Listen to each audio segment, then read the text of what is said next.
બનાસકાંઠા દાંતીવાડામાં ભારતીય જનતા પાર્ટીના વિજય ઉજવણી માટે સંવાદ યોજાયો।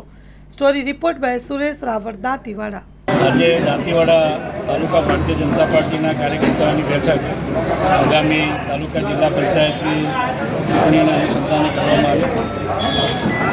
એમાં ટૂંક સમયમાં આવી રહી છે, તો કાર્યકર્તાઓને આગામી કાર્યક્રમો વિશે માહિતી આપી અને ચૂંટણી માટેની તૈયારીઓ માટે અને દાંતીવાડા તાલુકા પંચાયતમાં 18 પંચાયતની સીટો અને 3 જિલ્લા પંચાયતની સીટો તમામ સીટો જીતવા માટેનું આહવાન આજે દાંતીવાડા તાલુકા ભારતીય જનતા પાર્ટીના કાર્યકર્તાઓને કર્યું છે અને કાર્યકર્તાઓએ પણ ખાતરી આપી છે। એમનો ઉત્સાહ ઉપરથી એવું લાગ્યું કે તમામ સીટો આ વખતે ભારતીય જનતા પાર્ટી જીતશે અને તાલુકા પંચાયતના 18 કમળ અને જિલ્લા પંચાયતના 3 કમળ આદરણીય આપણા પ્રદેશ અધ્યક્ષ જગદીશભાઈ વિશ્વકર્મા અને આદરણીય જિલ્લા અધ્યક્ષ કીર્તિસિંહભાઈ વાઘેલાના ચરણોમાં બધા જ કમળ ધરશે એવા વિશ્વાસ સાથે આજે કાર્યકર્તાઓએ ભરોસો આપ્યો છે।